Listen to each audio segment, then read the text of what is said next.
ആലോചിച്ച് നോക്ക് ശ്രീകുട്ടി, ഇതൊക്കെ എങ്ങനെ ആക്ച്വലി അങ്ങനെ ചോദിക്കുന്ന ആ ഒരു അവരുടെ മൈൻഡ് ഉണ്ടല്ലോ, ലൈക്ക് ആ ചേട്ടന് കാലിന് നീ ഒന്ന് ആലോചിച്ച് നോക്ക്. ഈ ഒരു മാർഗ്ഗമുണ്ട്. ഇതിപ്പോൾ എനിക്ക് ആൾക്കാരുടെ മുമ്പ് എൻ്റെ ചെറുക്കനും എനിക്കും ഉണ്ട്, എങ്ങനെ കാണിച്ചു തരും? എനിക്ക് ഈ പറയുന്ന പോലെ സോഷ്യൽ മീഡിയ വഴി ഒന്നും കാണിക്കാൻ പറ്റില്ല. എനിക്ക് എൻ്റെ ഈ പറയുന്ന പോലെ യൂട്യൂബ് സസ്പെൻഡ് ആയി പോകും ചിലപ്പോൾ ഞാൻ അങ്ങനെ കാണിച്ചു കഴിഞ്ഞാൽ. അപ്പോൾ അതുകൊണ്ട് ആർക്കെങ്കിലും ഒക്കെ ഡൗട്ട് ഉണ്ടെങ്കിൽ, നിങ്ങൾക്ക് ആർക്കെങ്കിലും ഉണ്ടെങ്കിൽ വീട്ടിലോട്ട് വന്നു കഴിഞ്ഞാൽ ഞാൻ കാണിച്ചു തരാം. അതിൽ ഫാമിലിയിലുള്ളവരാണെങ്കിലും ശരി, പുറത്തുനിന്നുള്ളവരാണെങ്കിലും ആരാണെങ്കിലും. ഓക്കെ, അപ്പോൾ ഞങ്ങൾ ഇന്ന് സംസാരിക്കാൻ പോകുന്ന വിഷയം ഏതാണെന്നുള്ളത് നിങ്ങൾക്ക് ഇപ്പോൾ മനസ്സിലായി കാണും. അഭിലാഷ് ചേട്ടൻ്റെ വിഷയം തന്നെയാണ് സംസാരിക്കാൻ വേണ്ടി പോകുന്നത്. നമുക്കറിയാം, ബിഗ് ബോസിലൂടെ നമുക്ക് അഭിലാഷ് ചേട്ടനെ നമുക്ക് എല്ലാവർക്കും പരിചയമുള്ള ഒരാളാണ്. അപ്പം ബിഗ് ബോസിന്റെ സമയത്താണ് ആ ബിഗ് ബോസിൽ പുള്ളിക്കാരൻ ഉണ്ടായിരുന്ന സമയത്ത് പോലും എനിക്ക് പേഴ്സണലി അറിയില്ലായിരുന്നു പുള്ളിക്ക് ഇതേപോലെ കാലിനൊരു അസുഖമുള്ള ഒരു വ്യക്തിയാണെന്നുള്ളത്. പിന്നീട് പുറത്ത് വന്ന് പുള്ളിക്കാരന്റെ ഇന്റർവ്യൂസും കാര്യങ്ങളൊക്കെ കണ്ടതിന് ശേഷമാണ് പുള്ളിക്ക് ഇങ്ങനെ കാലിനൊരു അസുഖം ഉണ്ടെന്നുള്ള കാര്യം ഞാൻ മനസ്സിലാക്കുന്നത് അങ്ങനെയാണ് കേട്ടോ. എനിക്ക് നേരത്തെ അറിയില്ലായിരുന്നു പുള്ളിക്ക് ഇതേപോലെ കാരണം ഒരു കാലിനൊരു ഇഷ്യൂ ഉള്ള ഒരാളെ പോലെ ആയിരുന്നില്ല പുള്ളിക്കാരൻ ആ ബിഗ് ബോസിൽ നിന്നിട്ടുണ്ടായിരുന്നത്. വളരെ ആക്റ്റീവ് ആയിട്ടുള്ള ഒരു വ്യക്തിയായിരുന്നു, എല്ലാ ഗെയിംസിലും നല്ല രീതിയിൽ അറ്റൻഡ് ചെയ്തിട്ടുള്ള ഒരു വ്യക്തിയായിരുന്നു, നല്ല രീതിയിൽ പുള്ളിക്കാരന്റെ കഴിവ് അവിടെ കാണിച്ചിട്ടുള്ള ഒരു നല്ലൊരു കണ്ടസ്റ്റന്റ് ആയിരുന്നു പുള്ളിക്കാരൻ. നമ്മൾ ഈ കണ്ടന്റ് ചെയ്യാനായിട്ട് നോക്കിയപ്പോഴത്തേക്കും സ്ത്രീകളായിട്ട് ആരും ഈ ഒരു കണ്ടന്റ് വീഡിയോ സ്ത്രീകൾ ആരെങ്കിലും ഈ ഒരു കണ്ടന്റ് ചെയ്തിട്ടുണ്ടോ എന്നുള്ളത്, പക്ഷെ ഞങ്ങൾ ആരെയും ഞങ്ങൾ കണ്ടില്ല. പക്ഷെ ഞങ്ങൾ ഈ ഒരു വിഷയം ചർച്ച ചെയ്യാനായിട്ട് ധൈര്യപൂർവ്വം എടുത്തുകൊണ്ട് വന്നിരിക്കുകയാണ്. ഞങ്ങൾക്ക് പ്രശ്നമുള്ള കാര്യമൊന്നുമല്ല. നമുക്കെന്നാ ആ വീഡിയോ ഒന്നും കൂടെ നോക്കാം. എനിക്ക് ഈ പറയുന്ന പോലെ സോഷ്യൽ മീഡിയ വഴി ഒന്നും കാണിക്കാൻ പറ്റില്ല. എനിക്ക് എൻ്റെ ഈ പറയുന്ന പോലെ യൂട്യൂബ് സസ്പെൻഡ് ആയി പോകും ചിലപ്പോൾ ഞാൻ അങ്ങനെ കാണിച്ചു കഴിഞ്ഞാൽ. അപ്പോൾ അതുകൊണ്ട് ആർക്കെങ്കിലും ഒക്കെ ഡൗട്ട് ഉണ്ടെങ്കിൽ, നിങ്ങൾക്ക് ആരെങ്കിലും ഉണ്ടെങ്കിൽ വീട്ടിലോട്ട് വന്നു കഴിഞ്ഞാൽ ഞാൻ കാണിച്ചു തരാം. അതിൽ ഫാമിലിയിലുള്ളവരാണെങ്കിലും ശരി, പുറത്തുനിന്നുള്ളവരാണെങ്കിലും ആരാണെങ്കിലും നമുക്ക് ആ ഒരു സൊല്യൂഷൻ ഉണ്ട്. പിന്നെ അതല്ല, ഇനിയുണ്ടെങ്കിൽ എൻ്റെ ചെറുക്കനെ എൻ്റെ അടുത്ത് വെച്ച് കാണിച്ചു തരാം ഞങ്ങളുടെ സാദൃശ്യങ്ങൾ എന്തൊക്കെയാണ്. സോഷ്യൽ മീഡിയ വഴി വന്ന് കാണിക്കാൻ പറ്റൂല. അപ്പോൾ സോഷ്യൽ മീഡിയ വഴി വന്ന് ഇങ്ങനെ ഒരു കാര്യം പറയാനായിട്ട് പറ്റും. അപ്പോൾ സോഷ്യൽ മീഡിയയിൽ വന്ന് കാണിക്കാൻ പറ്റില്ല. വീട്ടിൽ ചെന്ന് നോക്കിക്കഴിഞ്ഞാൽ, വീട്ടിൽ ആരെങ്കിലും ചെന്ന് കഴിഞ്ഞാൽ ഈ ഒരു സംശയം തീർത്തു കൊടുക്കാമെന്നാണ് നമ്മുടെ അഭിലാഷ് ചേട്ടൻ പറഞ്ഞിട്ടുള്ളത്. അങ്ങനെ ആരെങ്കിലും വന്നു കഴിഞ്ഞാൽ ചേട്ടൻ അതെല്ലാം എടുത്ത് കാണിച്ചു കൊടുക്കൂ, അതാണ് ഞങ്ങളുടെ ഒരു സംശയം. സ്വന്തം മകനെ ട്രോമയിലേക്ക് തന്നെ തള്ളിവിടാൻ പാകത്തിനുള്ള ഒരു പ്രസ്താവനയാണ് അഭിലാഷ് ചേട്ടൻ ഇവിടെ വന്ന് പറഞ്ഞിട്ടുള്ളത്. അപ്പോൾ നമുക്ക് ഈ ഒരു സംഭവം, ആ കുഞ്ഞ് വളർന്നു വരുന്ന സമയത്ത് ആ കൊച്ചിന്റെ പ്രൈവറ്റ് ആയിട്ടുള്ള ഒരു സ്ഥലത്തിനെ കുറിച്ചിട്ടാണ് ഈ പറയുന്നത്.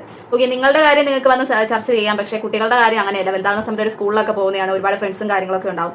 നമ്മൾ ഈ യൂട്യൂബിലൊക്കെ കൊണ്ടുവരുന്ന കാര്യം ഞങ്ങൾ നേരത്തെ വീഡിയോയിൽ പറഞ്ഞിട്ടുണ്ട്. നമ്മൾ സോഷ്യൽ മീഡിയയിൽ കൊണ്ടുവന്നിരുന്ന കാര്യം എവിടെ പോയാലും ആ ഒരു സംഭവം അവിടെ തന്നെ കിടക്കും. നാളെ ഒരു സമയത്ത് ആ കുഞ്ഞ് വളർന്ന് വലുതാകുന്ന സമയത്ത് ആ കുഞ്ഞിനെ മറ്റുള്ളവർ കളിയാക്കാനായിട്ട് ഇട്ട് കൊടുക്കാനായിട്ടുള്ള ഒരു കോണ്ടന്റ് ആണ് ഇത് എന്നാണ് മനസ്സിലാക്കുന്നത്. കാരണം ആരും ഇങ്ങനെ ഒരു മറുപടി, ഇപ്പൊ നിങ്ങളെ സ്നേഹിക്കുന്ന ഒരു വ്യക്തി, നിങ്ങളുടെ വീഡിയോസ് റെഗുലറായിട്ട് കാണുന്ന ഒരു വ്യക്തി നിങ്ങളുടെ അടുത്ത് ഒരു സംശയം പോലെ അല്ലെങ്കിൽ സ്നേഹത്തിന്റെ പുറത്ത് ചോദിച്ചതായിട്ടുള്ള ഒരു കമന്റ് ആയിട്ട് നമുക്ക് അതിനെ കാണാനായിട്ട് പറ്റുള്ളൂ. ആ കമന്റ് നമുക്കൊന്ന് കണ്ടു നോക്കാം. നമുക്ക് ആ കമന്റ് ഒന്ന് വായിച്ചു നോക്കാം. ഓക്കെ, അപ്പൊ ഇതാണ് ആ കമന്റ്. ഒരു കാര്യം ചോദിച്ചോട്ടെ, ചേട്ടന്റെ കാല് പോലെ മോനെ കാലിന് എന്തെങ്കിലും കുഴപ്പമുണ്ടോ?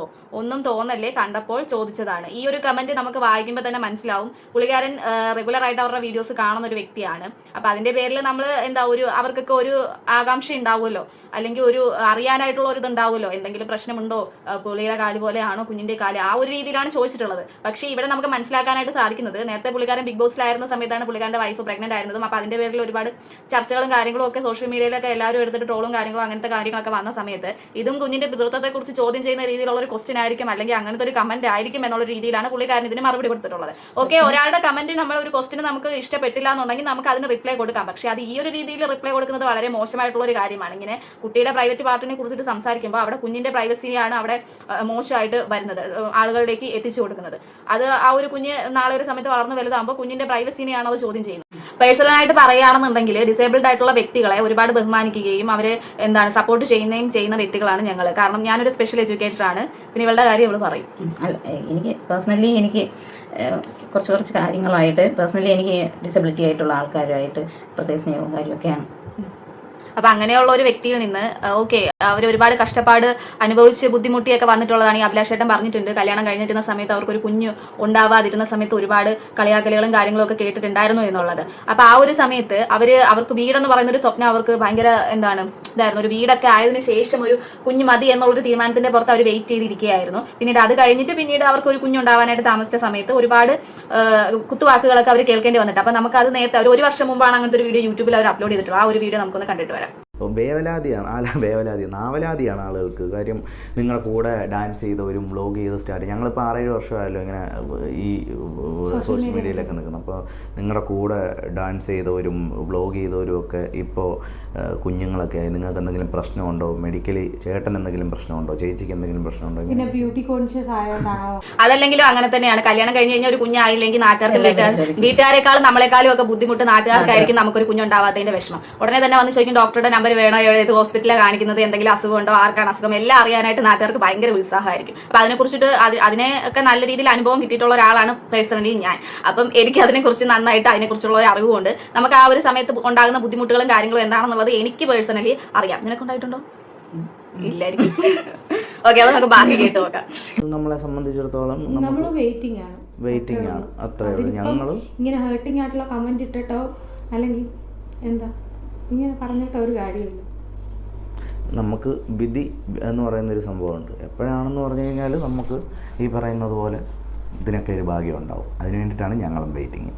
അപ്പോൾ വെറുതെ ആവലാതി പിടിച്ച ആളുകൾ അല്ലാതെ ഈ പറയുന്ന പോലെ ബ്യൂട്ടി കോൺഷ്യസോ ഡാൻസ് ചെയ്ത് നടക്കാൻ പറ്റാത്തതുകൊണ്ടോ അഭിനയിക്കാൻ പോകാൻ പറ്റാത്തതുകൊണ്ടോ ഒന്നുമല്ല. ഇതാണ് സിറ്റുവേഷൻ. അല്ല നിങ്ങൾ ആവശ്യമില്ലാതെ ഈ കമൻസ് ഇടുവോ? അല്ല, അതിപ്പോൾ നിങ്ങൾക്ക് ഇടുന്നവർക്ക് അത് ബോധടാവില്ല. കാണുന്ന നമുക്കുണ്ടാവുന്ന ഒരു അവസ്ഥ ചിലപ്പോൾ മേ ബി നിങ്ങളുടെ ഫാമിലിയിലും ഇതുപോലുള്ള അവസ്ഥകൾ ഉണ്ടാവാം. അപ്പം അപ്പോൾ പറഞ്ഞു വരുന്നത് ഇത്രയേ ഉള്ളൂ. കല്യാണം കഴിഞ്ഞ് 1 വർഷം ആകുന്നതിന് മുമ്പ് 1 മാസം ആകുന്നതിന് മുമ്പ് ചെന്നിട്ട് വിശേഷം എന്തെങ്കിലും ഉണ്ടോ എന്ന് ചോദിക്കുന്ന നാട്ടുകാരും കുടുംബക്കാരും ഒരേ കാര്യം ആലോചിക്കണം. മനുഷ്യരാണ്, അവർക്കൊരു ടൈം ഉണ്ട്. ആ ഒരു സമയത്തിന് അവർക്ക് കിട്ടേണ്ടത് കിട്ടും. അല്ലാതെ നിങ്ങൾ ചെന്നിട്ട് അവരെ വിഷമിപ്പിച്ചത് കൊണ്ടോ അവർ ട്രൈയും പോട്ടെ, അവർ കാത്തിരിക്കുന്ന അവർക്ക് എന്താണ് അവരുടെ ഇടയിൽ ചെന്ന് നിന്നിട്ട് എന്ന് വെച്ച് കഴിഞ്ഞാൽ ഞാൻ ചിരിച്ച് അത് സംസാരിക്കുള്ളൂ. കാരണം നമ്മൾ അനുഭവിച്ചിട്ടുള്ളതാണ്. കളിയാക്കി തന്നെ പറയുന്നതാണ്. ഈ ചോദിക്കുന്ന വ്യക്തികളെ ട്രോളിൽ തന്നെ സംസാരിക്കുന്നതാണ്. ഈ ചോദിക്കുന്നവർക്കോ വിവരമില്ല എന്നുള്ളതാണ് മനസ്സിലാക്കേണ്ട ഒരു കാര്യം. എന്ന് വെച്ച് കഴിഞ്ഞാൽ ഉടനെ ചെന്നിട്ട് ചോദിക്കണം വിശേഷം എന്തെങ്കിലും ഉണ്ടോ, വിശേഷം. പക്ഷേ ഇങ്ങനെയുള്ള കാര്യങ്ങൾക്കൊന്നും ഈ ഒരു രീതി പോലും റിപ്ലൈ കൊടുക്കേണ്ട ആവശ്യമില്ല എന്നുള്ളതാണ് ഞാൻ മനസ്സിലാക്കുന്നത്. ചോദിക്കുന്നവർ അവർ ചോദിച്ചിട്ട് പൊക്കോളൂ, അവരവരുടെ ഡ്യൂട്ടി ചെയ്യുന്നു, നമ്മൾ നമ്മുടെ ഡ്യൂട്ടി ചെയ്യുന്നു. ആ ഒരു കാര്യം മാത്രമേ എനിക്ക് പറയാനുള്ളൂ. ഇടുന്നവർക്ക് ബോധമാവില്ല. കാണുന്ന നമുക്കുണ്ടാവുന്ന ഒരു അവസ്ഥ ചിലപ്പോൾ മേ ബി നിങ്ങളുടെ ഫാമിലിയിലും ഇതുപോലുള്ള അവസ്ഥ ഉണ്ടാവാം. അപ്പം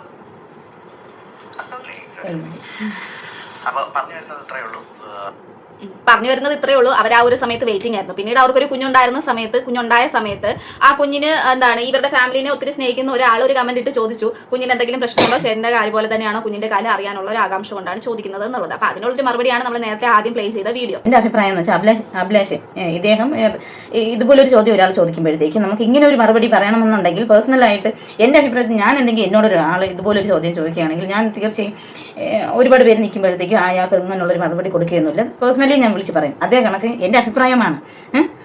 അല്ലേ, പബ്ലിക്കിനെ കൊണ്ടുവന്നിട്ട് ഇതുപോലെയുള്ള കാര്യങ്ങളൊക്കെ സംസാരിക്കുമ്പോൾ എല്ലാവരും അതിനെതിരെ എടുത്തിട്ട് സംസാരിക്കുക. അതിനെ നമ്മൾ കുറ്റം പറഞ്ഞിട്ട് അങ്ങനെയാണെന്നുണ്ടെങ്കിൽ നിങ്ങൾ ഇതുപോലെയുള്ള കാര്യങ്ങൾ പബ്ലിക്കിൽ വന്നിട്ട് സംസാരിക്കാതിരിക്കുക.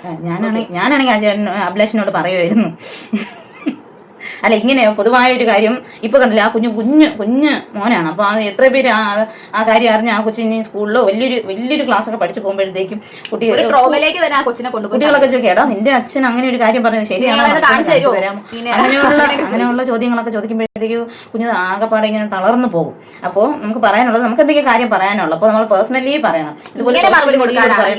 പേഴ്സണലി റിപ്ലൈ കൊടുക്കുക. ഇല്ലാന്നുണ്ടെങ്കിൽ നമ്മുടെ ഒരു ഇപ്പം ചോദിച്ചത് ഒരു തെറ്റായിട്ട് ഞങ്ങൾക്ക് ആ കമന്റ് വായിച്ചപ്പോൾ തോന്നിയിട്ടില്ല. ആ ഒരു രീതിയിലല്ല ആ കമന്റ്. നേരത്തെ പറഞ്ഞില്ലേ ആ ചേട്ടൻ അങ്ങനെ ആയതുകൊണ്ട് കുഞ്ഞിനും അങ്ങനെയാണോ എന്നുള്ള ആ ഒരു ഇതൊക്കെ കുറച്ചൊക്കെ അനുഭവിച്ചിട്ടുണ്ട് ഞാൻ പേഴ്സണലി. അപ്പൊ ആ കാര്യങ്ങൾ നമ്മളിവിടെ പറയുന്നില്ല, കാരണം അത് പേഴ്സണൽ ആയിട്ടുള്ള കാര്യമാണ്. സെയിം തന്നെയാണ് നമുക്ക് പറയാനുള്ളത്. നിങ്ങളുടെ പേഴ്സണൽ ആയിട്ടുള്ള പ്രൈവറ്റ് ആയിട്ടുള്ള സംഭവങ്ങളും കാര്യങ്ങളും ഇതുപോലെ സോഷ്യൽ മീഡിയയിൽ കൊണ്ടുവന്ന് ഇടാതിരിക്കുക. നെഗറ്റീവ് കമന്റുകൾക്ക് മറുപടി കൊടുക്കുന്നത് തെറ്റില്ല, പക്ഷേ നിങ്ങൾ നിലവാരം കൂടെ കീപ്പ് ചെയ്ത് വേണം സംസാരിക്കാൻ. നിങ്ങൾ സ്നേഹിക്കുകയും പിന്തുണയ്ക്കുകയും ചെയ്യുന്ന ഒരുപാട് വ്യക്തികളുണ്ട്. അപ്പൊ അവർക്ക് നിങ്ങളുടെ വായിൽ നിന്ന് അല്ലെങ്കിൽ നിങ്ങളുടെ ഭാഗത്തു നിന്ന് ഇങ്ങനത്തെ ഒരു റിപ്ലൈയും കാര്യങ്ങളും വരുമ്പോൾ മാനസികമായിട്ടുള്ള ഒരു ബുദ്ധിമുട്ടും അല്ലെങ്കിൽ വിഷമവും കാര്യങ്ങളൊക്കെ വരാം നിങ്ങളെ സ്നേഹിക്കുന്ന ആളുകൾക്ക്. ഓക്കെ, അപ്പൊ അതും കൂടി മനസ്സിലാക്കി വേണം നിങ്ങൾ ഇങ്ങനെയുള്ള കാര്യങ്ങൾക്കൊക്കെ റിപ്ലൈ കൊടുക്കാൻ. ഇനിയിപ്പോൾ വളരെ മോശമായിട്ടുള്ള രീതിയിലാണ് നിങ്ങൾക്ക് റിപ്ലൈ കൊടുക്കാൻ താല്പര്യം എന്നുണ്ടെങ്കിൽ ആ വ്യക്തിനെ പേഴ്സണലായിട്ട് വിളിച്ചോ അല്ലെങ്കിൽ അവരുടെ ഐഡിയിൽ നിന്നോ എന്തെങ്കിലും അങ്ങനെ നിങ്ങൾക്ക് പറയാം. സോഷ്യൽ മീഡിയയിൽ വന്ന് ഇങ്ങനെയൊക്കെ പറയുന്ന സമയത്ത് ഇപ്പൊ നോക്കിക്കുക എല്ലാവരും എടുത്ത് വെച്ചെടുത്ത് കണ്ടന്റ് ആക്കി അവരുടെ ഒരു ഇത് തന്നെ കണ്ടന്റ് ആയിട്ടിരിക്കുകയാണ്. ഓരോരുത്തർ റീച്ച് കൂടാൻ വേണ്ടിയിട്ട് ഓരോരുത്തർക്ക് വീണ് കിട്ടുന്നതാണ്. ശരിക്കും പറഞ്ഞാൽ നിങ്ങൾ സോഷ്യൽ മീഡിയയിൽ റീച്ച് കൂടാനായിട്ടുള്ള ഒരു അവസരമാണ് കൊടുത്തത്. ഓക്കെ, അപ്പോൾ ഈ ഒരു വീഡിയോയെ കുറിച്ചിട്ടുള്ള നിങ്ങളുടെ അഭിപ്രായവും കാര്യങ്ങളും താഴെ കമന്റായിട്ട് രേഖപ്പെടുത്തുക. എനിക്ക് തോന്നുന്നില്ല സ്ത്രീകൾ ആരെങ്കിലും ഈ ഒരു കണ്ടന്റ് എടുത്ത് ചെയ്തോ എന്നുള്ളത്. ഇനിയിപ്പോൾ ചെയ്തില്ലെങ്കിലും വലിയ വിഷയമുള്ള കാര്യമൊന്നുമല്ല. ഞങ്ങളുടേതായിട്ടുള്ള രീതിയിൽ ഇതിനൊരു മറുപടി, ഞങ്ങൾ ബാഡ് വേർഡ്സ് ഒന്നും ഞങ്ങൾ യൂസ് ചെയ്തിട്ടില്ല. ഓക്കെ, അപ്പം ഞങ്ങളുടേതായിട്ടുള്ള ഒരു അഭിപ്രായം ഇവിടെ വന്ന് പറയുകയാണ് ചെയ്തിട്ടുള്ളത്. നിങ്ങളുടെ അഭിപ്രായവും നിങ്ങളുടെ നിർദ്ദേശങ്ങളും നിങ്ങൾക്ക് കമന്റായിട്ട് ഈ വീഡിയോയിൽ രേഖപ്പെടുത്തുക. അപ്പോൾ പുതിയൊരു വീഡിയോ ആയിട്ട് കാണുന്നതായിരിക്കും. ബൈ.